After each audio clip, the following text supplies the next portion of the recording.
Don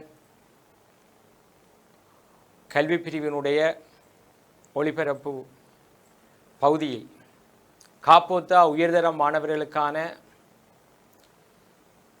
பரீட்சை நோக்கு இவ்வருடம் பரீட்சைக்கு தோற்ற இருக்கின்ற உயர்தர மாணவர்களுக்கான பரீட்சை பற்றிய வியூகம் என்ற தலைப்பிலே தொடர்ந்து எங்களுடைய வழிகாட்டல் நிகழ்கிறது. அதன் அடிப்படையிலே முதலில் உயிரியல் பாடப்பரப்பை பற்றிய ஒரு பரீட்சை வியூகத்தை நான் இங்கு ஆரம்பிக்க இருக்கின்றேன்.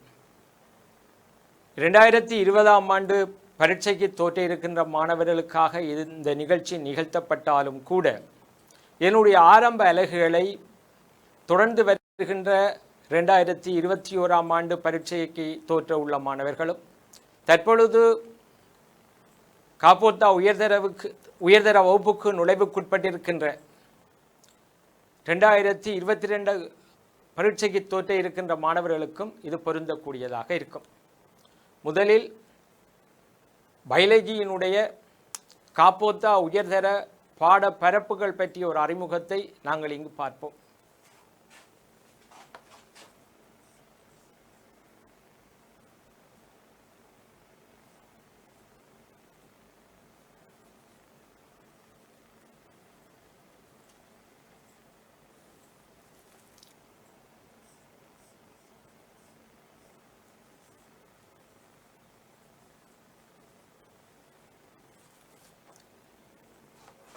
காப்போத்தா உயர்தர மாணவர்களுக்கான உயிரியல் பாடத்திட்டம் 10 அலகுகளை கொண்டதாக வகுக்கப்பட்டுள்ளது. இந்த 10 அலகுகளும் அருகே வீடியோவிலே காட்டப்பட்டிருக்கின்றது. ஒவ்வொரு அலகுகளும் தனித்தனியான தலைப்புகளினூடாக குறித்த பாட வேளைகளில் கற்பிக்க வேண்டிய நேரங்களை அருகே தரப்பட்டிருக்கின்றது. அதன் அடிப்படையில் முதலாவது அலகு உயிரியல் அறிமுகம். இந்த உயிரியல் அறிமுகம் தொடர்பாக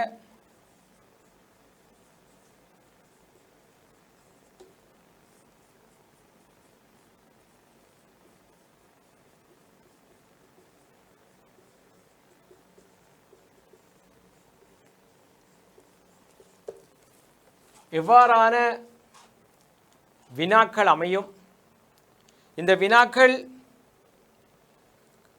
கடந்த காலங்களில் எவ்வாறு கேட்கப்பட்டு படிப்படியாக மாற்றமடைந்தது பற்றி முதலில் ஆராய்வோம். இந்த பரீட்சை வியூகத்துக்காக எனது உயிரியல் கற்பித்தலில் பரீட்சை மாதிரி வினாத்தாள்கள் அருகே வீடியோவில் வந்து கொண்டிருக்கும்.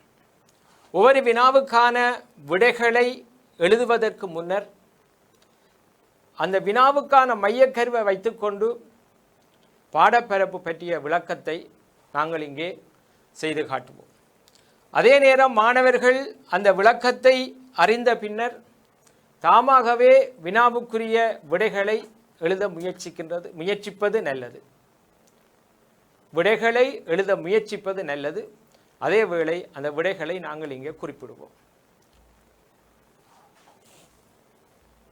அலகு 1 உயிரியல் அறிமுகம், அதே போல அலகு 2 உயிரின் இரசாயன கல அடிப்படை, அலகு 3 உயிரிகளின் பல்வகமை, அலகு 5 அலகு 4 தாவர அமைப்பும் தொழிற்பாடும், அலகு 5 விலங்குகளின் அமைப்பும் தொழிற்பாடும். இவ்வாறு 10 பாட அலகுகள் தொடர்ந்து சென்று கொண்டிருக்கும்.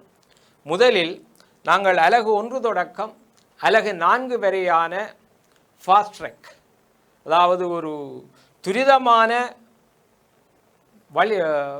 துரிதமான மீட்டல் மூலம் இந்த பரீட்சை வினாக்கள் எவ்வாறு அமைகின்றது என்பதனை பார்க்க இருக்கின்றோம்.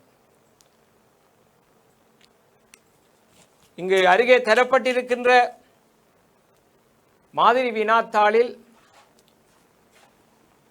முதலாவது கேள்வியில் அங்கே அருகே இருக்கின்ற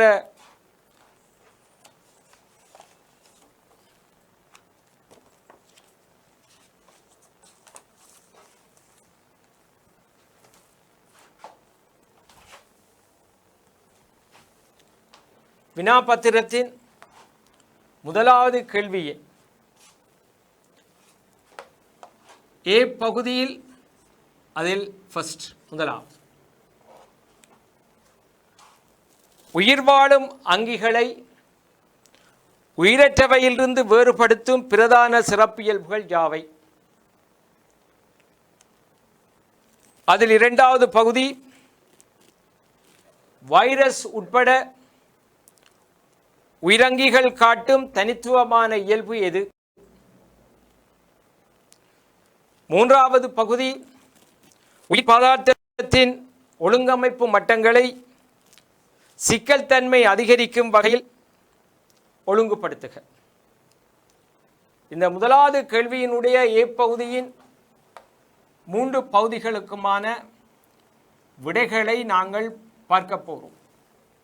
அந்த விடைகளை நாங்கள் பார்க்க முன்னர் இந்த உயிரியல் அறிமுகம் தொடர்பாக மாணவர்கள் பரீட்சைக்கு தோற்ற இருக்கின்ற மாணவர்கள் நேரடியாக மிகவும் கவனமாக இந்த புள்ளி ஒதுக்கங்கள் பற்றியும் இந்த ஒவ்வொரு பாட அலகிலும் எவ்வளவு புள்ளிகளை நாங்கள் பெற்றுக்கொள்ள முடியும் என்பதனையும் அறிய வேண்டியது முக்கியம். அதேவேளை ஏனைய பிரிவுக்குரிய 2021 2022 முக்கியமாக 2022 பரீட்சைக்கு தோற்ற இருக்கின்ற மாணவர்கள் இந்த உயிரியல் அறிமுகம் அலகு 1 அலகு 2 உயிரின் ரசாயன கல அடிப்படை அந்த 2 பாடப்பரப்புகளை மாத்திரம்தான் அவர்கள் படித்திருப்பார்கள். 2021ஆம் ஆண்டு பரீட்சைக்கு தோற்ற இருக்கின்ற மாணவர்கள் ஏற்கனவே குறிப்பிட்டது போன்று அலகு 1 அலகு 2 அலகு 3 அலகு 4 வரை அவர்கள் படித்திருப்பார்கள். அதே நேரம் பரீட்சைக்கு தோற்ற இருக்கின்ற மாணவர்கள் மேலும் 5, 6, 7 என படித்திருப்பார்கள். எல்லா பிரிவுக்கும் உரிய மாணவர்களுக்காக நாங்கள் தற்பொழுது ஒவ்வொரு பாட அலகிலும் இவ்வாறான சுருக்க குறிப்புகள் டிபுலேட் சமரி அதாவது குறியீட்டு அட்டவணைகளை நாங்கள் இப்பொழுது பார்ப்போம்.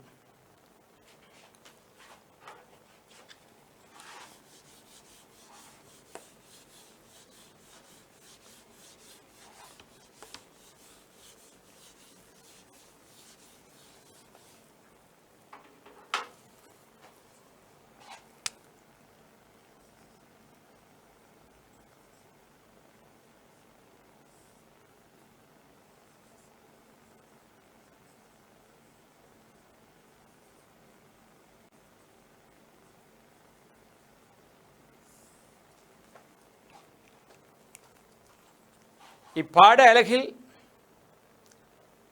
நிறைவு பரீட்சையில் அதாவது ஃபைனல் எக்ஸாம் நிகழும் போது பிரதி வருடம் ஒவ்வொரு வருடங்களிலும்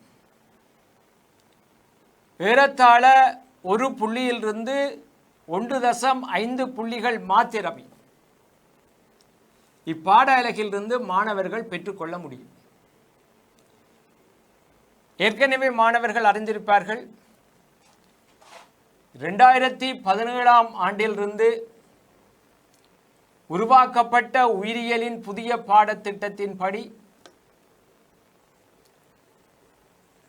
10 அலகுகள்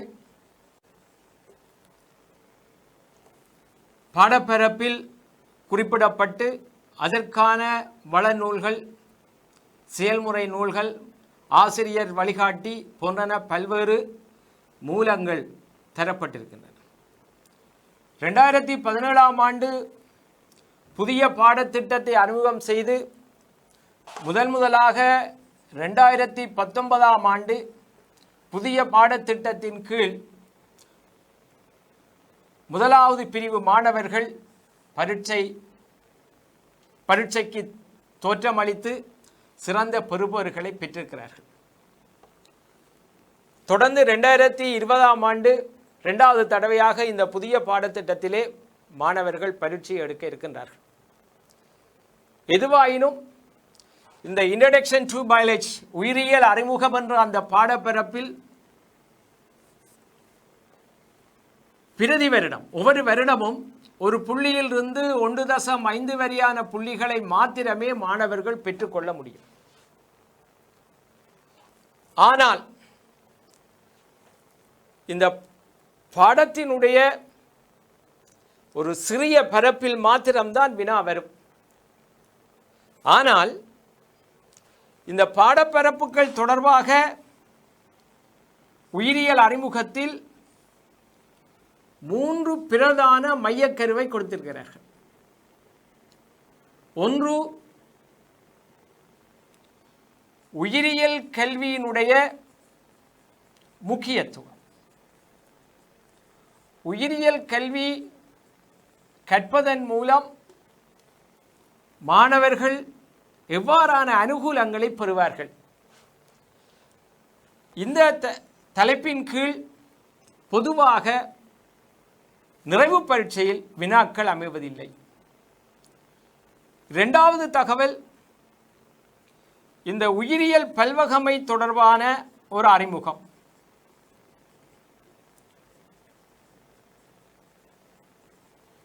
இது தனித்து இந்த உப அலகிலே உப பாடப்பரப்பிலே அல்லது தேர்ச்சி மட்டத்தில் வினாக்கள் நிறைவு பரீட்சையில் கேட்பதில்லை. ஆனால் அங்கிகளின் பல்வகமையுடன் தொடர்படுத்தி அதற்கு வினா அமைப்பார்கள்.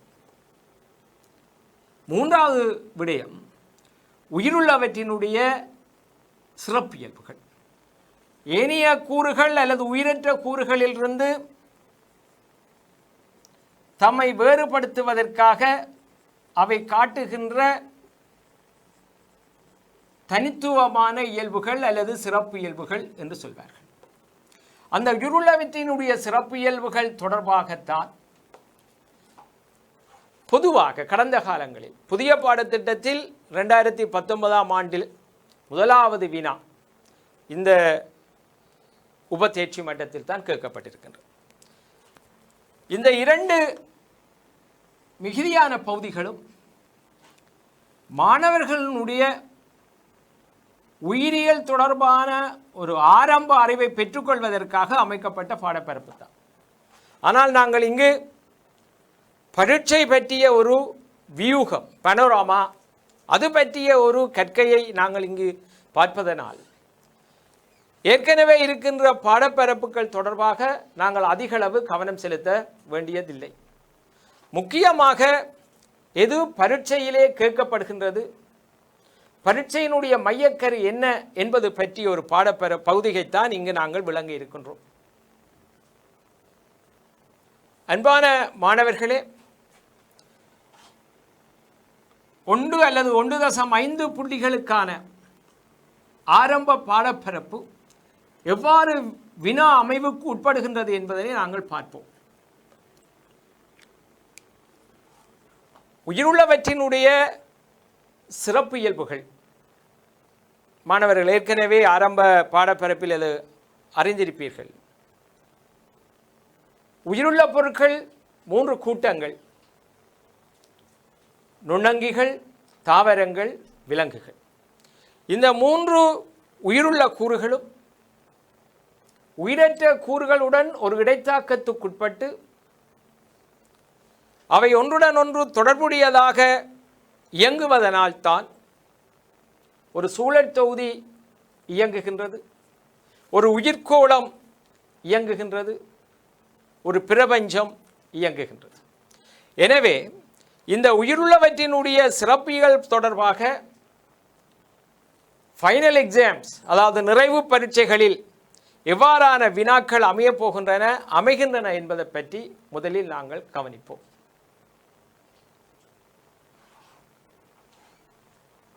உயிருள்ளவற்றின் சிறப்பியல்புகள் பிரதானமாக 7. அந்த 7ஐயும் நீங்கள் ஒழுங்காக ஞாபகத்துக் கொள்ளுதல் வேண்டும். பொதுவாக ஒரு பாடத்திட்டம் அறிமுகம் செய்யப்படும் போது முதலாவது வருடங்கள், அதனைத் தொடர்ந்து வருகின்ற 2வது 3வது வருடங்கள் வினாக்கள் சற்று இலகுவாக அமையும். அது பொதுவாக நிகழ்கின்ற ஒரு நிகழ்வு. என்னுடைய கற்பித்தல் காலத்தில் 5 தடவை பாடத்திட்டங்கள் மாற்றப்பட்டிருக்கின்றன. அவ்வாறு மாற்றப்படும் போது முதலாவது வருடம் மிக இலவாக வினாக்கள் அமையும், பெறுபவர்களும் அதிகளவு நன்கு கிடைக்கும். தொடர்ந்து வரும்போது அந்த பரீட்சை வினாக்கள் சற்று கடினமாக்கப்பட்டு கொண்டு வரும். இந்த 2019ஆம் ஆண்டு புதிய பாடத்திட்டத்தில் முதலாவது தடவை பரீட்சைக்கு தோற்றிய மாணவர்கள் பல்தேர்வு வினாக்களில் அதிகமான மாணவர்கள் 40க்கு மேலான விடைகளை சரியாக கொண்டிருக்கின்றார்கள். அது ஒரு நல்ல அறிகுறி. அதே நேரம் தொடர்ந்து வரும்போது அந்த வினாக்கள் கொஞ்சம் கடினமாக்கப்பட்டு வரும். உயிருள்ளவற்றினுடைய சிறப்பியல்புகள் தொடர்பாக இதே வருடத்தில் வந்த பழைய பாடத்திட்டத்து மாணவர்களுக்கு, பழைய பாடத்திட்டத்தில் பரீட்சைக்கு தோற்றிய மாணவர்களுக்கு ஸ்ட்ரக்சரில் முதலாவது கேள்வியாக கேட்டிருக்கிறார். உயிருள்ளவற்றினுடைய சிறப்பியல்புகள் எவை என்று கேட்டிருக்கிறார்கள். மாணவர்களுக்கு தெரியும், அது ஆரம்பம் முதல் நாள் வகுப்புகளிலேயே அதை தொடங்குவார்கள். ஒழுங்கும் ஒழுங்கமைவும், அனுசேபம், இசைவாக்கம், உருத்துணர்ச்சியும் இயைபாக்கமும், வளர்ச்சியும் விருத்தியும், இனப்பெருக்கம், பாரம்பரியமும் கூர்ப்பும். இது எங்களுடைய பயிற்சி வினாத்தாளிலே முதலாவது வினா. இதே நேரம் இங்கு நாங்கள் அமைக்கப்பட்டிருக்கின்ற வினாக்கள் ஸ்ட்ரக்சர்ட், அதாவது ஒரு அமைப்பு கட்டுரை ஃபார்ம். இதிலிருந்து பல்தேர்வு வினாக்களுக்கு நாங்கள் எவ்வாறு வினாக்கள் அமையும், அதற்கு புள்ளிகளை மாணவர்கள் எவ்வாறு பெற்றுக்கொள்ள முடியும் என்பதனை பற்றி இதில் ஆராய்வோம். அதே நேரம் கட்டுரை வினாக்களுக்கு இதிலிருந்து மொத்தமாக கிடைக்கப்படுகின்ற விடயங்கள் என்ன என்பதற்கு வினாக்கள் உதாரணமாக செய்து காட்டும். தற்பொழுது இந்த உயிருள்ளவற்றினுடைய சிறப்பியல்புகளில்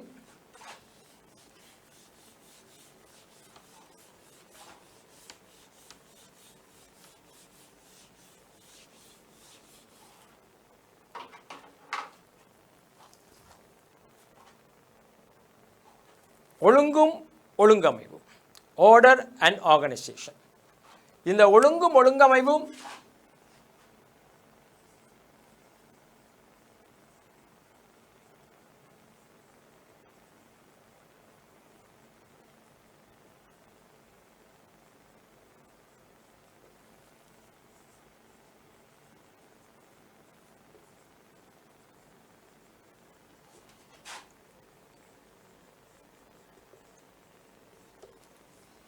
இரண்டாவது அனுசேபம், மெட்டாபாலிசம்.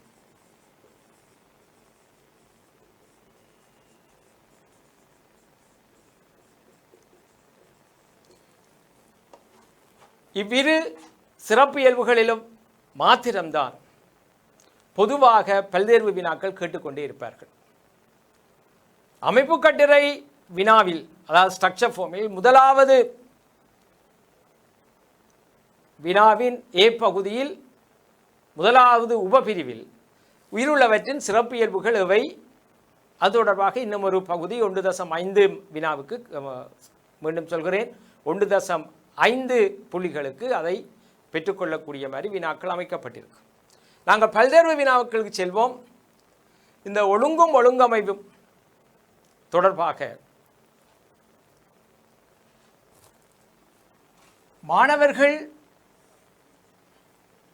உயிருள்ள பொருட்கள் ஒரு ஆட்சி அதிகார மட்டத்தில் ஒன்றன் பின் ஒன்றாக ஒழுங்குபடுத்தப்பட்டிருக்கு. மூலக்கூறிலிருந்து உயிர்கோளம் வரை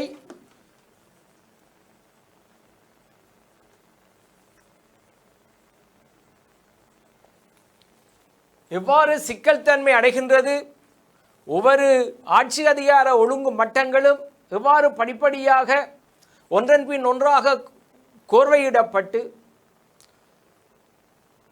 உயிர்கோளம் வரை செல்கின்றது என்பதனை பற்றிய ஒரு ஒழுங்கு தெரிந்திருக்க வேண்டும். அந்த மூலக்கூறு, அதற்குரிய உதாரணங்கள், அந்த மூலக்கூறு பல ஒன்றிணைந்து புன்னங்கத்தை உருவாக்கும். அந்த மூலக்கூறுகளுக்கான உதாரணங்கள் நாங்கள் தொடர்ந்து வருகின்ற பகுதிகளில் படிப்போம். 2018ஆம் ஆண்டு பழைய பாடத்திட்ட பரீட்சை நிகழ்ந்த காலம் 2018ஆம் ஆண்டு. அதில் 41வது பல்தேர்வு வினாவில் இந்த ஒழுங்கும் ஒழுங்கமைவும் தொடர்பாக மிகவும் சிக்கல் தன்மை கூடிய ஒரு வினாவை அமைத்திருக்கிறார்கள். அது தொடர்ந்து இந்த ஒளிபரப்பில் பார்ப்போம். தற்பொழுது இந்த ஒழுங்கும் ஒழுங்கமைவும் தொடர்பாக அல்லது உயிருள்ளவற்றினுடைய சிறப்பியல்புகள் தொடர்பாக 2022ஆம் ஆண்டு பரீட்சைக்கு தோற்ற இருக்கின்ற மாணவர்கள் அவர்களுக்கான ஒரு அடிப்படை அறிவையும் இங்கு நாங்கள் குறித்து செல்வது நல்லது என நினைக்கின்றேன். அவர்கள் காப்போத்தா சாதாரண விஞ்ஞான பாடப்பரப்பிலே உயிரங்கிகள் தொடர்பாக, உயிர்க்கூறுகள் தொடர்பாக ஒரு அடிப்படை அறிவை பெற்றிருப்பார்கள். அதனுடன் தொடர்புடையதாக இந்த ஆர்டர் அண்ட் ஆர்கனைசேஷன் பற்றிய விளக்கம் அங்கு சிறிதாக கொடுக்கப்பட்டிருக்கும். இதே நேரத்தில் இங்கு நாங்கள் உயிரியல் அறிமுகத்தில் உயிர் பல்வகமை பற்றிய ஒரு சிறிய ஒரு தேர்ச்சி மட்டம் ஒன்று இருக்கின்றது என்பதை நாங்கள் குறித்திருக்கின்றோம். எனவே இந்த உயிரிகள் தொடர்பாக நாங்கள் 3 வித்தியாசமான பேட்டர்ன்ஸ், கோலங்களை நாங்கள் பார்க்கின்றோம். ஒன்று கலமற்றவை,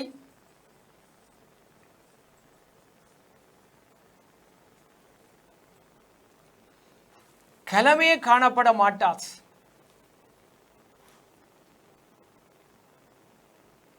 இதனால இதற்கு ஏகரியோட்டிக், கலமற்றவை என்று சொன்னார். இந்த கலமற்ற உயிரிகள் உயிர்த்தன்மையை வெளிக்காட்டும், ஆனால் அவை ஒரு பகுதிப்பட்ட தன்மையாக இருக்கு. அவ்வாறு காணப்படுகின்ற இந்த கலமற்ற உயிரிகளுக்கு பிரதான உதாரணங்களாக வைரஸ். இந்த வைரஸ் தொடர்பாக பிள்ளைகள் தெரிந்திருக்க வேண்டிய விடயம், இதுக்கு கலம் இல்லை, இது ஒரு மூலக்கூறு அமைப்பாக காணப்படும், புரதத்தையும் நியூக்ளிக் அசிடையும் கொண்டிருக்கும். இந்த புரதங்களுக்கு உள்ளே அந்த நியூக்ளிக் அமிலம் டிஎன்ஏயாக இருக்கும் அல்லது ஆர்என்ஏயாக இருக்கும். இது ஓஎல்ல இந்த அறிமுகம் அல்லது ஆரம்பம் பார்த்திருப்பீர்கள். இதே வேளையில் இந்த கலமற்ற உயிரி கூட்டங்களில் காப்போத்தா உயர்தரத்துக்கு நீங்கள் வரும்போது இங்கு இன்னும் ஒரு கூட்டம் உண்டு, வைராய்ட்ஸ்.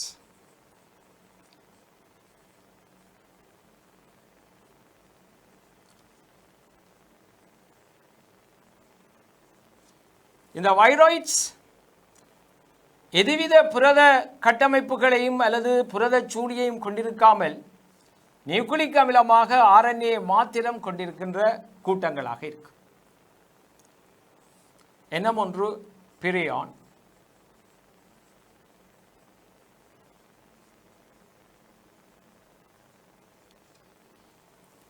இவை பாரம்பரிய பதார்த்தங்களாக நியூக்ளிக் அமிலங்களை, அதாவது டிஎன்ஏயோ ஆர்என்ஏ கொண்டிருக்காமல் புரதங்களை மாத்திரமாக கொண்டிருக்கின்ற கலமற்ற கூறுகள்.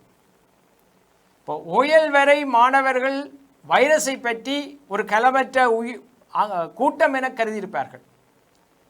ஆனால் அந்த வைரஸ் ஒரு பிரதானமாக புரோட்டீன் கோட், புரத சூழியையும் நியூக்ளிக் அமில ஒரு அகணி அல்லது உள்ளீட்டையும் கொண்டிருக்கும். அது டிஎன்ஏ கொண்டிருந்தால் அந்த வைரஸ் டிஎன்ஏ வைரஸ், ஆர்என்ஏ கொண்டிருந்தால் அது ஆர்என்ஏ வைரஸ். இந்த ஆர்என்ஏ வைரஸினுடைய பல்வேறு நோய்கள், அவற்றினுடைய வடிவங்கள் தொடர்பாக நாங்கள் தொடர்ந்து பாடத்திட்டத்தில் பார்ப்போம். அது தவிர காப்போத்தா உயர்தர பகுதிக்கு நாங்கள் அந்த பாடத்திட்டத்திற்கு வரும்போது கலமற்ற கூறுகளில் புரிதொரு கூட்டமாக வைராய்ட்ஸ் பிரியோன்கள் என்பன காணப்படுகிறது என்பதனை பற்றியும் மாணவர்கள் ஆரம்பத்திலே விளங்கிக் கொள்ள வேண்டும். முதலாவது கலமற்றவை, இரண்டாவது கலம் கொண்டவை ஆனால் கருகற்றவை. கலம் கொண்டவை கருகற்றவை, ஆகவே அவற்றை நாங்கள் புரோகரியோட்டாக்கள் என்று சொல்வோம். புரோகரியோன் கருவுக்கு முந்தைய நிலை, முன்பு அதை பாடத்திட்டங்களில் அல்லது வினாக்களில் கூட முன்கருவன் என்று சொல்வார்கள். அப்போ புரோகரியோட்டா என்று சொல்லும்போது கலம் இருக்கும் ஆனால் கரி இருக்காது. அந்த புரோகரியோட்டா அங்கத்தினர்களாக முக்கியமாக பாக்டீரியாக்கள், சயனோபாக்டீரியாக்கள், அதாவது நீலப்பச்சைகள் அல்லது ப்ளூ கிரீன்ஸ் என்று சொல்வார்கள். சில வேளைகளில் அவை நீலப்பச்சை பாக்டீரியாக்கள் என்று கூட அழைப்பார்கள், பிஜி. இந்த பாக்டீரியாக்கள் சயனோபாக்டீரியாக்கள் ரெண்டுமே ஒன்றாக டொமைன் பாக்டீரியா என்ற டொமைனுக்குள் வரும் என பாடப்பரப்பில் நாங்கள் பார்ப்போம். அதைவிட ஆக்கியா பாக்டீரியாக்கள்,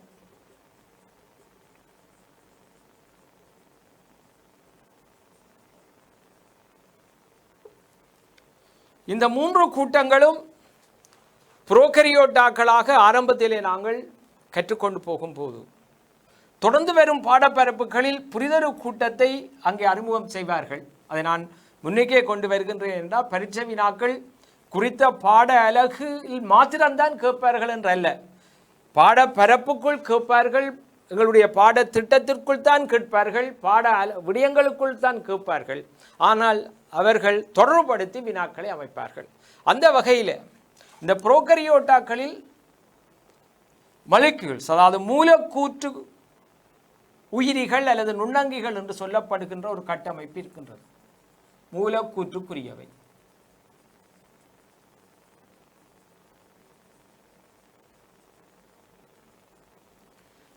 இதில் விலங்குகளை தாக்கக்கூடிய உயிரினங்களை அல்லது உயிரிகளை மைக்கோபிளாஸ்மா எனவும், தாவரங்களில் தாக்கங்களை அல்லது நோய்களை உருவாக்கக்கூடியவற்றை ஃபைட்டோபிளாஸ்மா எனவும் சொல்வோம். ஆகவே இங்கே மாணவர்கள் இந்த அறிமுகத்திலே புரோகரியோட்டாக்கள் இவை மூன்றும் ஆரம்பத்திலேயே நீங்கள் கேள்விப்பட்டிருப்பீர்கள். தற்பொழுது அட்வான்ஸ் லெவல் சிலபஸுக்கு வரும்போது மைக்ரோபயாலஜி என்று சொல்லப்படுகின்ற நுண்ணுயிர்வியல் பாடப்பரப்புகளில் இதை அறிமுகம் செய்து அதனுடன் தொடர்புடையதாக வினாக்கள் அமைப்பார்கள். அந்த வினா அமைவிலே பிரதானமான மையக்கருவாக அவர்கள் பயன்படுத்துவது கலைச்சுவர் கட்டமைப்பு தான். இந்த பாக்டீரியாக்கள் சைனோபாக்டீரியாக்கள் ரெண்டும் கலைச்சுவர்கள், அதாவது டொமைன் பாக்டீரியா என்று சொல்லப்படுகிற அந்த ரெண்டு அங்கத்தினரையும் உள்ளடக்கின்ற அந்த டொமைன் அங்கே கலைச்சுவர் பதார்த்தமாக பெப்டிடோகிளைக்கன் என்று சொல்லப்படுகின்ற ஒரு பெல்சக்கரைட்டை தான் அது கொண்டிருக்கு. அதே நேரம் அதிலிருந்து விலகி இருக்கின்ற ஆக்கியோ பாக்டீரியா பிரிது ஒரு பெல்சக்கரைட்டுகள் புரதங்கள் என்பவற்றை இணைத்து கொண்டிருக்கின்றன. எனவே இந்த கலைச்சுவர் பெப்டிடோகிளைக்கனில் இருந்து இது விலகுகின்றது. அதேவேளை பின்னர் சேர்க்கப்படுகின்ற இந்த மூலக்கூற்றுக்குரியவை என்ற அந்த புரோகரியோட்டா அங்கத்தினர்கள் கலைச்சுவர் அற்ற புரோகரியோட்டாக்களாக இருக்கும். அவற்றில் பெப்டிடோகிளைக்கனோ அல்லது இதில் குறிப்பிடப்பட்டிருக்கின்ற வேறு பெல்சக்கரைட்டுகள் புரதங்களோ இந்த மூலக்கூற்றுக்குரியவையில் காணப்படுவதில்லை. Mycoplasma, phytoplasma. ஆகவே பிள்ளைகள் கவனிக்க வேண்டும், ஒரு உயிரினங்கள் தொடர்பாக அல்லது உயிரிகளாக கருதப்படக்கூடியவை தொடர்பாக மூன்று பிரதான அம்சங்களை பார்க்கின்றோம். ஒன்று கலமற்றவை. அந்த கலமே இல்லாத உயிரி வைரஸ் அது ஒரு விருந்து வழங்கிக்குள்தான் அது உயிர்த்தன்மையை காட்டும் என்று கிரேட் லெவலில் படிச்சிருப்பீங்க. அது தொடர்பாக கலமற்ற அந்த வைரஸ் புரதத்தையும் நியூக்ளிக் ஆசிட், அதாவது டிஎன்ஏ அல்லது ஆர்என்ஏ என்ற உள்ளீடுகளையும் கொண்டிருக்கும் என்பதை, அதே நேரம் வைரஸ் என்று சொல்லப்படுகின்ற வைரஸிலும் பார்க்க பரமையில் சிறிய புரிதொரு கலமற்ற உயிரி அது ஆரண்யத்தான் கொண்டிருக்கும், அங்கு புரதம் இருக்காது. ஆரண்யம் இருக்கும், இங்கு புரதம் இருக்காது. இங்கு புரதமும் நியூக்ளிக் அமிலமும் இருக்கும், இங்கு நியூக்ளிக் ஆசிடாக ஆர்என்ஏ இருக்கு, புரதம் இருக்காது. பிரியான்ஸ் என்று சொல்லப்படுகிற புரிதொரு கூட்டத்தில் புரதம் உண்டு, ஆனால் நியூக்ளிக் ஆசிட் இல்லை. இவ்வாறு இருக்கின்ற இந்த கலமற்றவை தொடர்பாக அடுத்து வருபவை புரோகரியோட்டிக் முன்கருவன்கள். கலம் இருக்கும், ஆனால் கருவில்லை. இந்த புரோகரியோட்டாக்களில் நாங்கள் இவ்வாறான கூட்டங்களை பார்க்கலாம் என சொல்லி அடுத்ததாக யூகரியோட்டாக்கள். யூ என்பது மெய்யான, அதாவது ஒழுங்கமைந்த கருகொண்ட உயிரிகளைத்தான் நாங்கள் யூகரியோட்டாக்கள் என்று சொல்கின்றோம். மெய்யான கருவன். இங்கு கலம் இருக்கு, அது மாத்திரமல்ல கருவும் இருக்கு. இங்கு கலம் இருக்கு, கருவில்லை. இங்கு கலத்துடன் கரு இருக்கு. இந்த யூகரியோட்டாக்களில் இவை தவிர்ந்த ஏனைய ஃபங்கஸுக்கள், புரோட்டிஸ்டாக்கள், கிங்டம் பிளான்ட் அங்கத்தினர்கள், கிங்டம் அனிமாலியா அதாவது விலங்குகள் என்பன உள்ளடங்கும் என்று தொடர்ந்து நாங்கள் பார்ப்போம். இந்த விடயத்தை நாங்கள் இங்கு சொல்வதற்கான அடிப்படை காரணம் என்ன என்று பார்த்தால், ஒரு உயிரற்ற பொருளிலிருந்து சில இயல்புகளால் தம்மை வேறுபடுத்தி கொள்ளும். நீங்கள் பாடப்பரப்பு படிக்கும்போது அறிமுகத்திலே ஆசிரியர்கள் சொல்லியிருப்பார்கள், இதுவரை கண்டறியப்பட்ட எத்தனையோ விஞ்ஞான ஆராய்ச்சிகள் கண்டுபிடிப்புகள் பௌதீக ரசாயன ரீதியில் உயிர் என்பதற்கு ஒரு எளிய வரவிலக்கணத்தை கொடுக்கவில்லை. இலகுவாக அந்த வரவிலக்கணத்தை கொடுத்து விடவும் முடியாது. எனவே அந்த உயிர் என்பதற்கான ஒரு வரவிலக்கணத்தை உருவாக்குவதற்கு பதிலாக அவை கொண்டிருக்கின்ற சிறப்பு இயல்புகளை உயிரற்ற பொருட்களிலிருந்து வேறுபடுத்துவதற்கான ஒரு பாடப்பரப்பாகத்தான் இந்த ஒழுங்கும் ஒழுங்கமைவையும் குறிப்பிடப்பட்டிருக்கின்றது. இந்த ஒழுங்கும் ஒழுங்கமைவிலும் முக்கியமாக மூலக்கூறு அது புன்னங்கமாகி, புன்னங்கங்கள் பல சேர்ந்து கலம், கலம் பல சேர்ந்து இழையம், இழையம் பல சேர்ந்து அங்கம், அங்கம் பல சேர்ந்து அங்கத் தொகுதி. இந்த அங்கத் தொகுதிகள் பல சேர்ந்து ஒரு தனியன், பல தனியன்களின் சேர்க்கை குடித்தொகை. அந்த குடித்தொகை சாகியம் ஒன்றை உருவாக்கும், பல சாகியங்கள் சூழற்தொகுதியை ஒன்றை உருவாக்கும், பல சூழற்தொகுதியின் சேர்க்கையினால் உயிர்கோளம் தோன்றும் என நாங்கள் இப்பொழுது பார்க்கின்றோம். அதற்கான விடையமைப்பை நாங்கள் இங்கே பார்ப்போம். தற்பொழுது இந்த மூலக்கூறு எவ்வாறு உயிர்கோளத்துக்கான சிக்கல் தன்மையை காட்டும் என்பதற்கான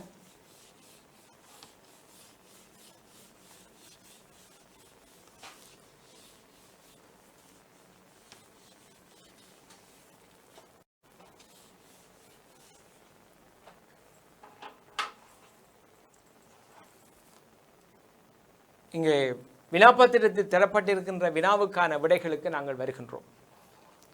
ஏற்கனவே குறிப்பிட்டது போன்று முதலாவது கேள்வியில் ஏ பகுதியின் முதலாவது உப பகுதிக்கு நாங்கள் வருகின்றோம். அதில் ஒன்று, உயிர்வாழும் அங்கிகளை உயிரற்றவையிலிருந்து வேறுபடுத்தும் பிரதான சிறப்பு இயல்புகள். ஏற்கனவே நாங்கள் குறிப்பிட்டது போன்று அங்கே 7 இயல்புகள் குறிப்பிடப்பட வேண்டும். அந்த 7 இயல்புகளும் கட்டாயம் குறித்தே ஆக வேண்டும். ஆனால் அங்கே விடுவிக்கப்பட்டிருக்கின்ற, அதாவது தரப்பட்டிருக்கின்ற வரிகள் 3.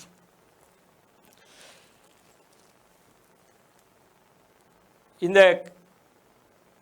ஒளிப்பதிவினுடைய முக்கிய நோக்கம் பரீட்சை வியூகம்தான்.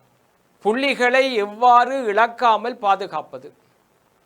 மாணவர்கள் இந்த விடயத்தில் ஒரு முக்கியமான ஒரு அம்சத்தை கவனிக்க வேண்டும். உங்களுக்கு நிறைவு பரீட்சையை நிறைவு செய்பவர்கள் பேராசிரியர்கள், எக்ஸாமினர்ஸ். அவர்கள்தான் பரீட்சைகள். அவர்கள் பரீட்சைக்குரிய வினாத்தாள்களை அமைத்து புள்ளியிடும் திட்டத்தை வகுத்து உதவி பரீட்சைகளிடம் கையளித்து அவர்கள் புள்ளியிடும் திட்டத்திற்கு கொண்டு வருவார்கள். நாங்கள் பரீட்சை எடுக்க போகின்ற மாணவர்களுக்கு இந்த பரீட்சையிலே எவ்வாறு வினாக்கள் அமையப்பெறும், அந்த வினாக்களின் மூலம் ஆகக்கூடிய புள்ளிகளை பெறலாம் என்பது பற்றி போசிப்பவர்கள்தான் ஆசிரியர்கள். இங்கே 2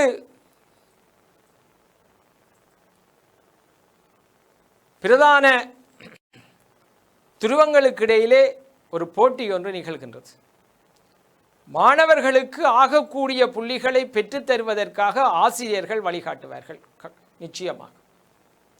அதே நேரம் அந்த பெறுபவர்கள் சிறந்த மாணவன், நன்கு கெட்டிக்கார மாணவர்கள் பாதிக்கப்படக்கூடாது என்பதற்காக எக்ஸாமினர்ஸ், அதாவது பரீட்சகர்கள் புள்ளியை குறைப்பதில் கவனம் செலுத்துவார்கள், கூட்டுவதில் ஆசிரியர்கள் கவனம் செலுத்துவார்கள்.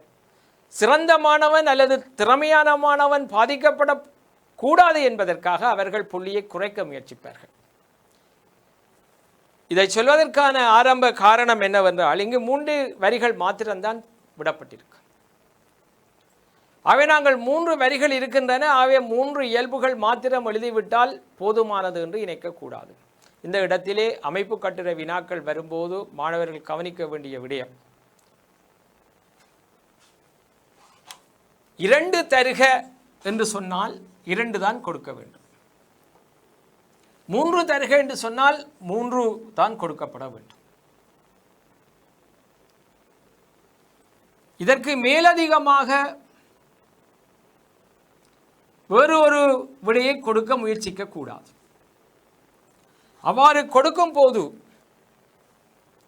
ஒன்று வினாவுக்கு விடப்பட்டிருக்கின்ற அந்த வெற்றிடம் போதாமல் இருக்கும், 2வது அவசியமற்ற விடை அங்கு சேர்க்கப்பட்டு விடும். 2 விடயங்களை குறிப்பிடுக என்று சொல்லும் போது அந்த 2 விடயங்களும் சரியாக இருந்தால் அவர்களுக்கு அந்த முழுமையான 2 புள்ளிகள் கிடைக்கும். ஒரு விடயம் மாத்திரம் நீங்கள் எழுதினால் 1 புள்ளி கிடைக்கும். அதே நேரம் மேலதிகமாக இன்னும் ஒரு சரியான ஒரு விடயத்தை நீங்கள் எழுத முயற்சிக்கும் போது இந்த 2 விடயங்கள் சரியானதாக இருந்து 3வதும் ஒரு சரியான விடையாக நீங்கள் மேலதிகமாக எழுத நேரிட்டால் சில சந்தர்ப்பங்களில் இந்த 2 சரியான புள்ளிகளில் இருந்து ஒரு புள்ளி விலக்கப்பட்டுவிடும். அதை பொதுவாக மைனஸ் ஆன்சர்ஸ் என்று சொல்வார்கள், அல்ல பாயிண்ட்ஸ் என்று சொல்வார்கள். ஆனால் அது மைனஸ் பாயிண்ட்ஸ் அல்ல, அவசியமற்றதை எழுதக்கூடாது என்பதற்காக கொடுக்கப்படுகின்ற ஒரு தண்டனை. ஆகவே அந்த 2 இயல்புகள் என்றால் 2 இயல்புகளை எழுத வேண்டும், 3 இயல்புகள் என்றால் 3 இயல்புகளை எழுத வேண்டும். இங்கு இந்த பரீட்சை வினாத்தாள், இது ஒரு மாதிரி வினாத்தாள், 3 வரிகள் கொடுக்கப்பட்டிருக்கின்றன. ஆனால் அந்த 3 வரிகளிலும் 7 இயல்புகளும் நீங்கள் குறித்திருக்க வேண்டும். இவ்வாறு தொடர்ந்து ஒவ்வொரு கேள்விகளிலும் எவ்வாறு புள்ளிகள் பெறப்பட வேண்டும், நாங்கள் புள்ளிகளை எவ்வாறு இழக்கப்படாமல் பாதுகாக்க வேண்டும் என்று நாங்கள் பார்த்து கொண்டு போவோம். ஆகவே இந்த 7 இயல்புகளையும் சில வேளைகளில் ஒரு வரியில் 2, அடுத்தது 4, மற்றதில் 3, 7 விடயங்கள் எழுத வேண்டி இருக்கும். அப்படி எழுதும்போது மாணவர்கள் கவனிக்க வேண்டும், ஒரு வரிக்குள் 3 அடங்கக்கூடியதாக வருகின்ற பதங்கள். ஆனால் ஒழுங்கு அங்கு முக்கியமாக கருதப்பட மாட்டாது. இப்போ உதாரணமாக ஒழுங்கும் ஒழுங்கமைவும் எழுதினால் அருகே அனுசேபம், அங்கால அதில் தொடர்ந்து இசைவாக்கம் எழுதலாம், அப்போ 3 வந்துடும். உறுத்துணர்ச்சியும் இயைபாக்கமும் அது ஒரு பெரிய சொற்றொடர். வளர்ச்சியும் விருத்தியும் அதுவும் ஒரு பெரிய சொற்பதம். ஆகவே 5, 3, 2, 5 வந்துடும். அடுத்தது இனப்பெருக்கம், பாரம்பரியமும் கூர்ப்பும். இவ்வாறு 7 இயல்புகளையும் நாங்கள் குறித்து காட்டல் வேண்டும். ஆகவே முதலாவது கேள்வியினுடைய ஏப்பகுதியின் முதலாவது உபப்பிரிவு நாங்கள் பார்த்திருக்கின்றோம். 2வது வினாவுக்கு செல்கின்றோம். வைரஸ் உட்பட உயிரங்கிகள் காட்டும் தனித்துவமான இயல்பு. இதிலே நாங்கள் பார்க்கின்றோம் ஒரு ஒழுங்கும் ஒழுங்கமைவும் ஒரு மூலக்கூறில் தொடங்கி கலம் இளையம் அங்கம் அவ்வாறு வர வேண்டும். ஆனால் இங்கு வைரஸ் கலமற்றது, தனிய மூலக்கூறு மாத்திரம்தான் இருக்கும், ஏனைய ஒழுங்கு மட்டங்கள் காணப்படுவதில்லை. இரண்டாவது அனுசேபம், அனுசேப இயல்புகள் எதுவுமே அனுசேப பொறித்தொகுதிகள் வைரசுகளில் காணப்படுவதில்லை. அதனால் உறுத்துணர்ச்சி இயல்பாக்கங்கள் ரெபிலிட்டிஸ் இருக்காது. இனப்பெருக்கம் அவை பெருகும். விருந்து வழங்கியினுடைய அல்லது உயிர்கலங்களினுள் அவை விரைவாக பெருக்கமடையும். அவை இனப்பெருக்கம் என்ற இயல்பு எல்லா வைரஸ் உட்பட எல்லா அங்கிகளுக்கும் பொதுவாக காணப்படுகின்ற ஒரு சிறப்பு இயல்பாக நாங்கள் கருதி கொள்ளலாம். ஆகிய விடையாக இனப்பெருக்கம் குறிப்பிட வேண்டும். மூன்றாவது பகுதியாக நாங்கள் பார்க்கின்றோம் உயிர் பதார்த்தத்தின் ஒழுங்கமைப்பு மட்டங்கள் அவை எவ்வாறு சிக்கல் தன்மையில் அதிகரித்திருக்கும் என்பதனை நாங்கள் ஒழுங்குபடுத்தி காட்ட வேண்டும். இங்கு முக்கியமாக இந்த ஒழுங்குபடுத்தலில் ஒழுங்கு மாறக்கூடாது. பல்வேறு வினாக்களில் ஒழுங்கு மட்டங்களை மாற்றி கேட்டு பின்னர் எது ஒழுங்காக காட்டப்பட்டிருக்கிறது என வினவுவார்கள். அவை அந்த ஒழுங்கு மட்டங்கள் ஒழுங்காக எழுதப்பட வேண்டும். மூலக்கூறு கட்டாயம் அம்புக்குறி இடப்பட வேண்டும் என்ற அவசியம் இல்லை. மூலக்கூறு புன்னங்கம் அவ்வாறும் குறிப்பிடலாம். கலம் இளையம் அப்படி தொடர்ந்து போகும். அவை அவ்வாறான அந்த ஒழுங்கு தரப்பட்டிருக்கின்ற வெற்றிடங்களை பொறுத்து நீங்கள் அம்புக்குறியை பயன்படுத்தலாம் அல்லது இந்த கமா போட்டுக்கொண்டு போகலாம். இந்த ஒழுங்கும் ஒழுங்கமைவிலும் மிகவும் எளிமையான ஒரு வினாவாக 2019ஆம் ஆண்டு வந்த முதலாவது வினாவை நாங்கள் பார்க்கின்றோம். உயிரினுடைய தொழிற்பாட்டினதும் கட்டமைப்பினதும் அடிப்படை அலகு பின்னொற்றில் எது? முதலாவது கேள்வி. ஆன்சர், அதாவது விடை கலம். அப்போ மூலக்கூறு புன்னங்கம், அடுத்ததாக கலம். அந்த கலம் தான் உயிரினுடைய கட்டமைப்புக்குரிய ஒரு அடிப்படை அலகையும் தொழிற்பாட்டுக்குரிய அடிப்படை அலகையும் அது பிரதிநிதித்துவம் செய்கின்றது. அது ஒரு எளிமையான வினா. இந்த ஒழுங்கும் ஒழுங்கமைவிலும் மூலக்கூறு புன்னங்கம் கலம் என்ற அந்த சொற்பதங்களை ஒரு எளிமையாக கேட்டிருக்கின்றனர். இதேவேளை நான் முன்பு குறிப்பிட்டது போன்று 2018ஆம் ஆண்டு கேட்கப்பட்ட 41வது வினாவை மாணவர்கள் அவதானித்தீர்களாயிருந்தால், இப்பொழுது சொன்னது 2019வது முதலாவது வினா. இந்த 41வது வினாவில் மாணவர்களுக்கு தெரியும் ஒரு பொழிப்பாக்கிய அட்டவணை கொடுக்கப்பட்டிருக்கு. அந்த கூற்றுக்கள் 5 தரப்பட்டிருக்கு. கூற்று ABCDE என்று கொடுக்கப்பட்டிருக்கு. ABD சரியா இருந்தால் முதலாவது விடை, ACD சரியா இருந்தால் இரண்டாவது விடை, AB சரியா இருந்தால் மூன்றாவது விடை, CD சரியா இருந்தால் நான்காவது விடை, வேறு விடை அல்லது வேறு விடைகளின் சேர்க்கை காம்பினேஷன்ஸ் சரியாக இருந்தால் 5வது விடை பொருந்தும். இவ்வாறு அங்கு அட்டவணை தரப்பட்டிருக்கும், பொழிப்பாக்கிய அட்டவணை தரப்பட்டிருக்கு. ஆகவே அந்த 41 தொடக்கம் 50 வரையான வினாக்களில் மாணவர்கள் சில இடர்பாடுகளை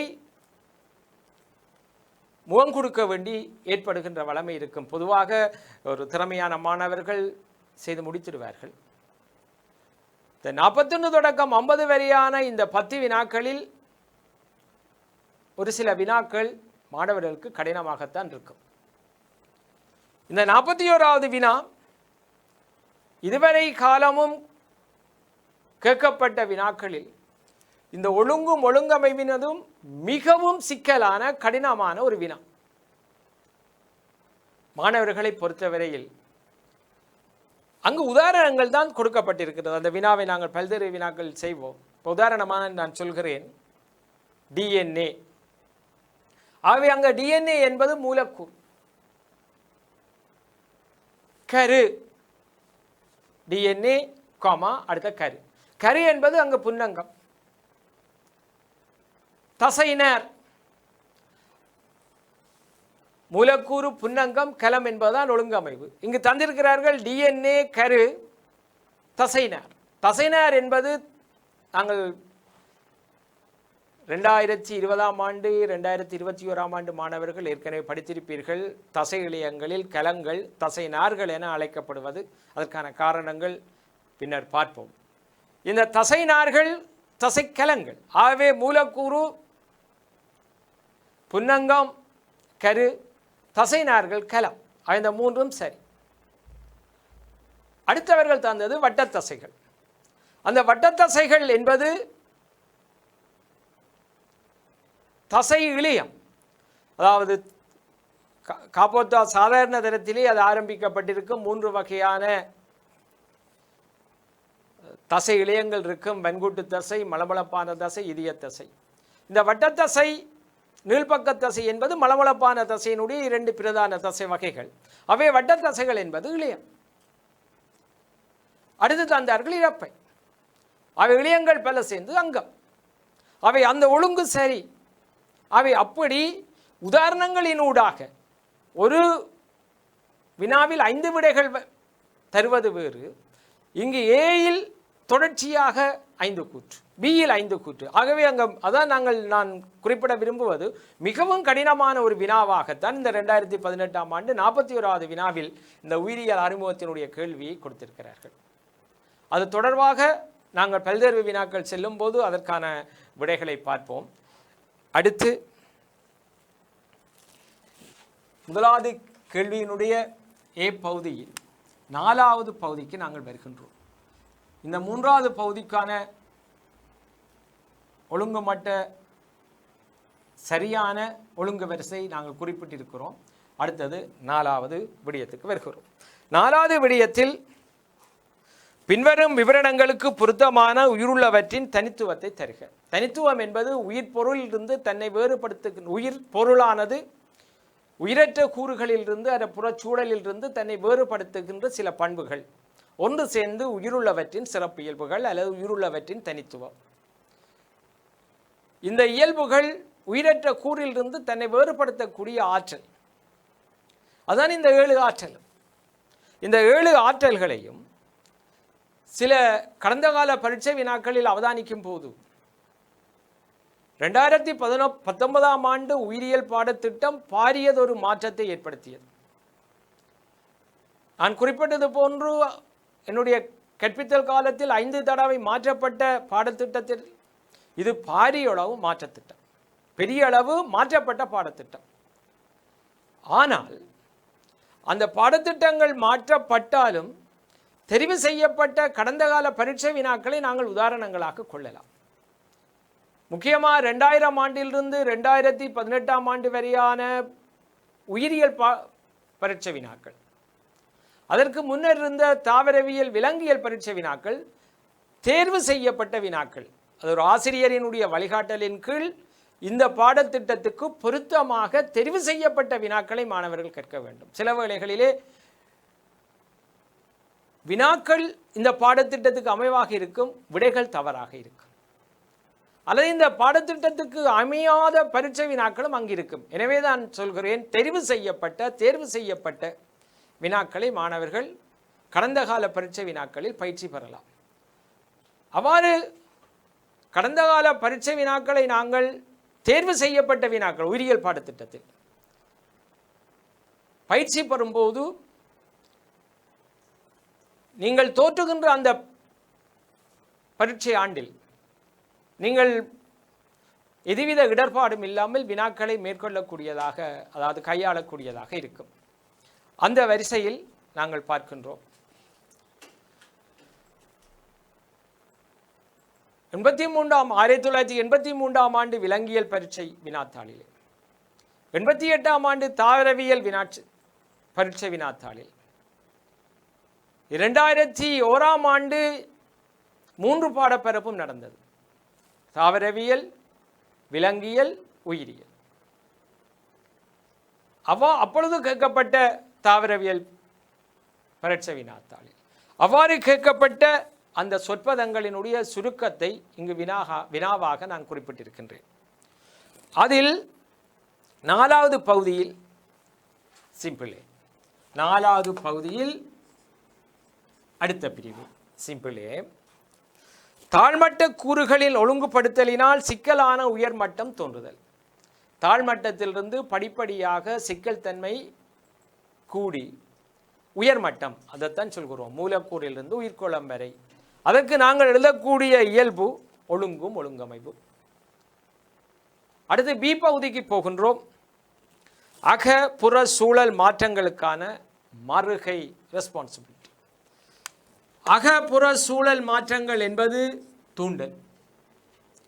அந்த தூண்டலுக்கான மாற்றம் துலங்கல் அல்லது தூண்டற்பேறு அல்லது மறுகை. இது ஒரு உறுத்துணர்ச்சியாக குறிப்பிடலாம் அல்லது உறுத்துணர்ச்சியினுடைய விளைவாக இயைபாக்கத்தை குறிப்பிடலாம். ஆகவே உறுத்துணர்ச்சியும் இயைபாக்கமும் என்று நீங்கள் முழுமையாக எழுதலாம். இனி சி பார்ட் 3வது பகுதிக்கு போகின்றோம்.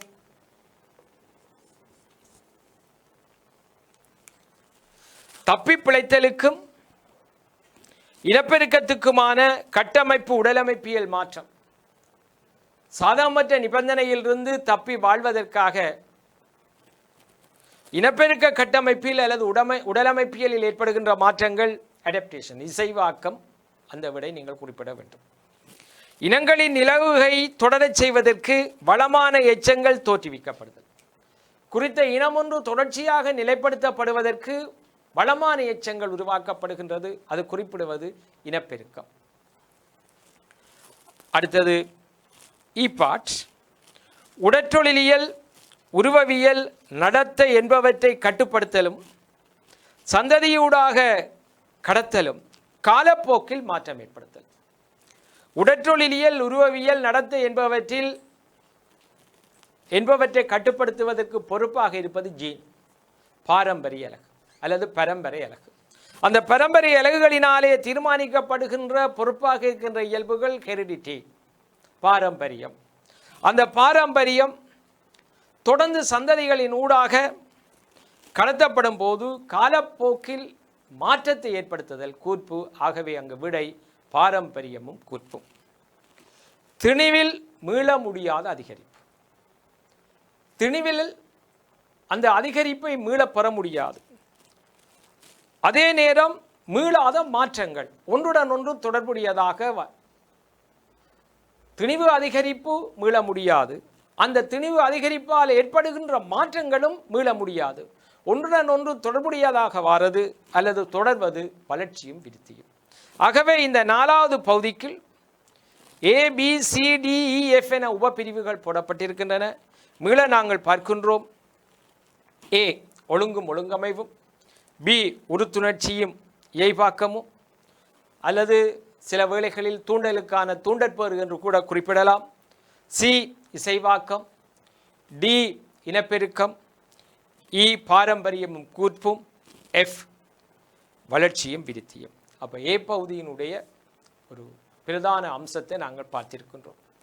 அதேவேளை இந்த ஒழுங்கும் ஒழுங்கமைவும் நாங்கள் ஏற்கனவே குறிப்பிட்டது போன்று 2018ஆம் ஆண்டு கேட்கப்பட்ட 41வது வினாவினுடைய ஒரு தொகை அல்லது அந்த வினாவுக்கான பிரதான எண்ணக்கருவை வினா பி ஆக நாங்கள் இங்கே தந்திருக்கின்றோம். அந்த வினா பியில் ஏ தொடக்கம் டபிள்யூ வரை சிம்பிள் லெட்டர்ஸில் போட்டிருக்கு.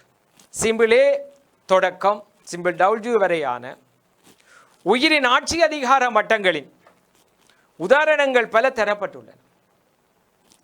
இவற்றின் கீழுள்ள மட்டங்களுக்கு பொருத்தமான சொற்பதங்களை குறித்து காட்டுக. அந்த சொற்பதம் என்ற சொல் அதில் வரவில்லை. பொருத்தமான சொற்பதங்களை அல்லது எழுத்துக்களை குறித்து காட்டுக. அங்கே தொடக்கம் டபிள்யூ வரை தரப்பட்டிருக்கும். உதாரணமாக சிம்பிளே சிங்கராஜவனம், நீர், அப்படி அந்த விடை இருக்கும். ஆட்சி அதிகார மட்டங்களுக்கு ஒழுங்கு மட்டங்கள் அங்கே கேட்கப்பட்டிருக்கின்றன. இப்போ உதாரணமாக சூழற் தொகுதி, அதில் முதலாவது வினா சூழற் தொகுதி என கேட்கப்பட்டிருக்கின்றது. அப்போ சூழல் தொகுதி என்று கேட்கப்பட்டால் இந்த தரப்பட்டிருக்கின்ற ஏ தொடக்கம் டபிள்யூ வரையான ஆட்சி அதிகார மட்டங்களை நாங்கள் தெரிவு செய்ய வேண்டிய விடை என்ன? அதில் ஒன்று சூழல் தொகுதியாக வரும்போது, சூழல் தொகுதி என்பது பல சாயங்களினுடைய சேர்க்கை. உயிருள்ள கூறுகளும் உயிரற்ற கூறுகளும் ஒன்றுடன் ஒன்று இடைத்தாக்கம் அடைந்து இடைத்தொடர்புகளுக்கு உட்பட்டு டைனமிக் இயங்கிக் கொண்டிருக்கின்ற ஒரு அடையாளப்படுத்தப்படக்கூடிய கூறு.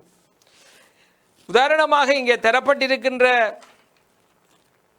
சூழல் தொகுதிகளுக்கான மட்டங்களாக நாங்கள் பார்க்கும்போது, ஒன்று சிங்கராஜா வனம், மற்றது இன்னும் ஒரு விடை தரப்பட்டிருக்கின்றது வீட்டு தோட்டம், அடுத்தது நெல் வயல். ஆகவே ஃபர்ஸ்ட் முதலாவது பகுதிக்கான கேள்வி, சூழல் தொகுதிக்கு நாங்கள் குறிக்க வேண்டிய விடை சிம்பிளே, சிம்பிளார், சிம்பிளேஸ். அதாவது சிங்கராஜா வனம், வீட்டு தோட்டம், நெல் வயல். அடுத்தது சாகியம். குடித்தொகைகளினுடைய கூட்டங்களாக சாகியத்தை விரைவிலக்கணம் செய்வோம். குடித்தொகைகள் பல சேர்ந்து சாகியங்களை உருவாக்கும். ஆனால் அந்த சாகியங்களை இனங்காண்பதற்கு அந்த குடித்தொகையில் வெவ்வேறு போசனமட்ட அங்கத்தினர்கள் காணப்படுவது என்பது ஒரு அடையாள குறியீடு. முதலான உற்பத்தியாளர், நுகரிகள், பிரிகையாக்கிகள் என்பன அங்கு ஒன்றிணைந்து அந்த வாழிடத்தை இயங்கக்கூடியதாக மாற்றுகின்றது. ஆகவே இந்த குடித்தொகைகள் பல சேர்ந்து வருகின்ற ஒரு தொகைதான் சாகியம். இங்கு சாகியமாக நாங்கள் அவதானிக்கக்கூடியது டி பார்ட், சிங்கராஜா வனத்தின் எண்ணெய் மரங்களும் காட்டு மூஞ்சுறுகளும், அதாவது அந்த காட்டு சூழல் தொகுதியில் காணப்படுகின்ற உற்பத்தியாளர்களை, நுகரிகளை குறிப்பிடுகிறார்கள். ஆகவே அது சாகியத்துக்கு வரலாம். என்னமொரு பகுதி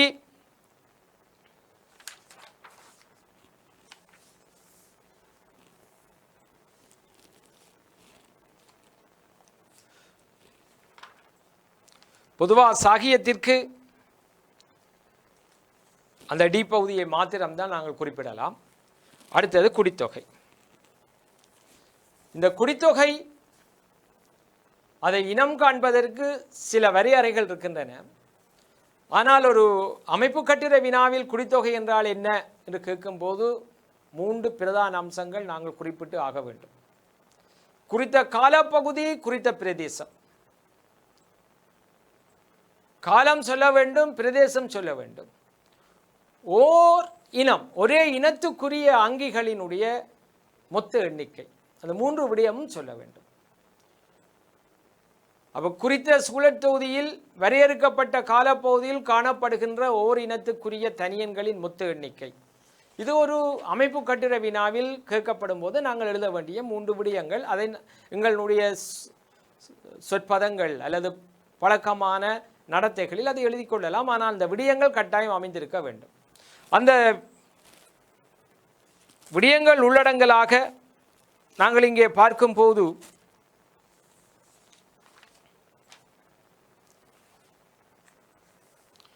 குடித்தொகை ஜாலக்காட்டில் வாழ்ந்து கொண்டிருக்கின்ற யானைகள். இப்போ ஜாலக்காட்டில் என்பது ஒரு குறித்த பிரதேசம். வாழ்ந்து கொண்டிருக்கின்ற யானைகள் என்றால் தற்பொழுது, அதுக்கான காலம் உங்களுக்கு அங்கு சொல்லப்படாவிட்டாலும் வாழ்ந்து கொண்டிருக்கின்றது. யானைகள் எலிஃபஸ் மேக்சிமஸ், ஓர் இனத்துக்குரிய தனியன்கள். அவை சிறந்த உதாரணம். ஜாலக்காட்டில் வாழ்ந்து கொண்டிருக்கின்ற யானைகள் ஒரு குடித்தொகைக்கு. தனியன் அது ஒரு அங்கியை குறிக்கும். ஒரு தனியன் அல்லது ஒரு அங்கியாக இங்கு நாங்கள் குறிப்பிடக்கூடியதாக இருப்பது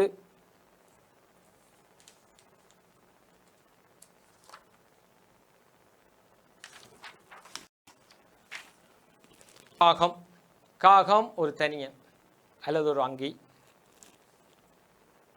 காக கூட்டங்கள் அது வேறு, இது காகம் ஒரு தனியன். அதே வேளை இன்னும் ஒரு தனியன் அல்லது ஒரு அங்கியை நாங்கள் பார்க்கலாம். சிம்பிள் டி என குறிக்கப்பட்டிருக்கின்ற ஜாலக்காட்டில் வாழ்ந்து கொண்டிருக்கும் யானை. அங்கு நாங்கள் 2 விடயங்களை பார்க்கின்றோம். யானை என்பது தனியன், யானைகளின் மொத்த எண்ணிக்கை என்பது குடித்தொகை. ஆகவே இங்கே ஜாலக்காட்டில் வாழ்ந்து கொண்டிருக்கும் யானை என்பது அங்கு ஒரு தனியனை குறிக்கும். தொகுதி இங்கு ஒன்றுக்கு மேற்பட்ட தொகுதிகளை நாங்கள் பார்க்கக்கூடியதாக இருக்கும். ஒன்று உதரச்சுவடு, முக்கியமாக அது உணவு கால்வாய் என்ற தொகுதிக்குள் வரும். அடுத்தது அங்குரம்.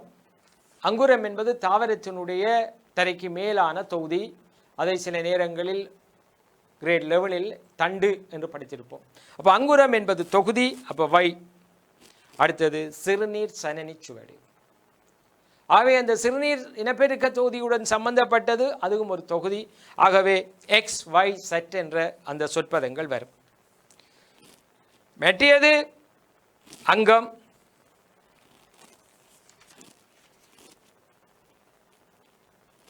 இங்கே தரப்பட்டிருக்கின்ற அங்கத்துக்குரிய பிரதான அமைப்பாக நாங்கள் கண்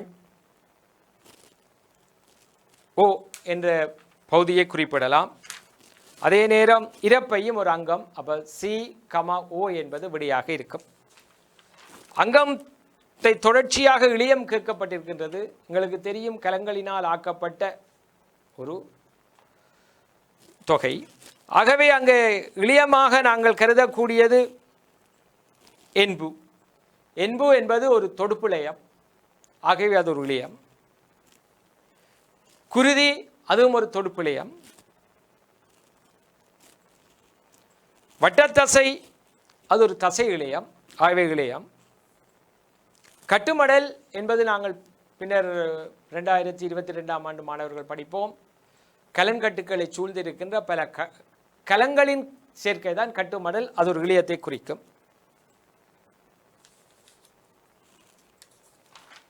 அதே போல கால்கலன், காலினுடைய பிரதான கூறு. அது கலன் மூலகங்களால் ஆக்கப்பட்ட அது ஒரு இழையம்.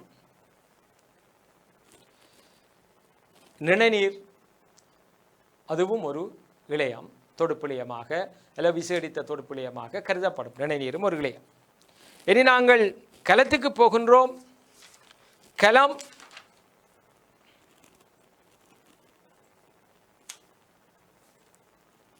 ஜே தசைனார், அது ஒரு கலத்தை குறிக்கும்.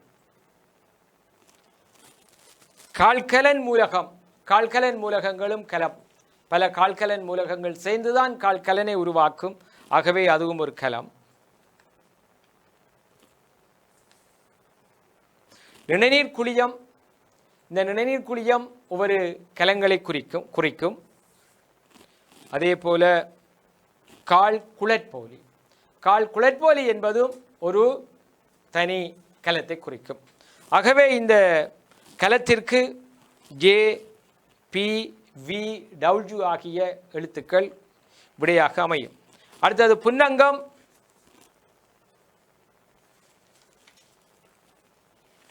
புன்னங்கத்துக்கு நாங்கள் இங்கே வரும்போது முக்கியமாக கரு,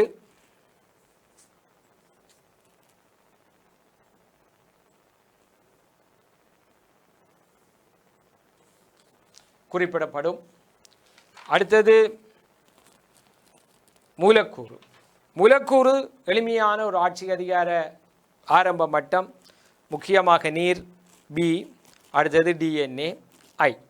ஆகவே மாணவர்கள், ஒரு உயிருள்ளவற்றினுடைய சிறப்பியல்புகளில் ஒழுங்கும் ஒழுங்கமைவும் எவ்வாறான வினாக்களை தாங்கி அது பல்தேர்வு வினாக்களாக மாற்றமடைகிறது, அதற்கான ஒரு எக்ஸாமினேஷன் பேனோரமா, அதாவது ஒரு பரீட்சை வியூகம் என்று சொல்லப்படுகின்ற ஒரு கட்டமைப்பை நாங்கள் உருவாக்கி இருக்கின்றோம்.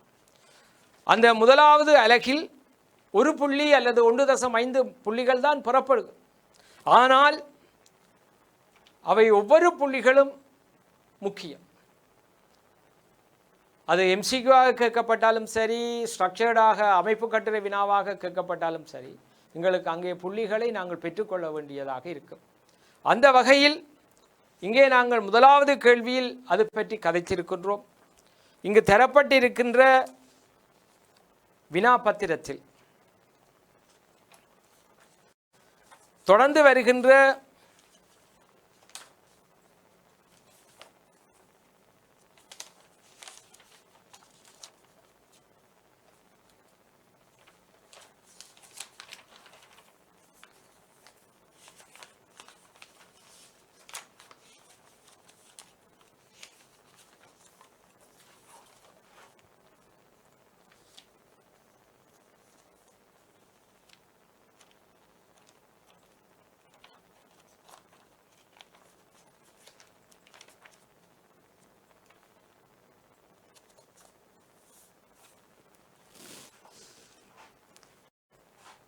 வினாபாத்திரத்தினுடைய பேஜ் நம்பர், அதாவது தாள் இலக்கம் 32. அப்போ 32ஆம் பக்கத்தில் 11வது கேள்வி, 11வது கேள்வி 32ஆம் பக்கத்தில் அமைந்திருக்கின்றது. அந்த 11வது வினாவிலே மீளவும் ஏ என்ற வினாவிற்கு கீழே இந்த உயிருள்ள பொருட்களினுடைய சிறப்பியல் தொடர்பாக வினா அமைக்கப்பட்டிருக்கின்றது. அந்த வினா தொடர்பாக மாணவர்கள் சுயமாக நீங்கள் ஏற்கனவே சொல்லித்தந்த அல்லது குறிப்பிட்ட தகவலை அடிப்படையாக வைத்துக்கொண்டு விடைகள் எழுத முயற்சியுங்கள். தொடர்ந்து வரும் வகுப்புகளில் இதற்கான விடைகள் எவ்வாறு வழிகாட்டப்படுகின்றது, எவ்வாறு வழங்கப்படுகின்றது என்பதற்கான வழிகாட்டலை தற்பொழுது தருகின்றோம்.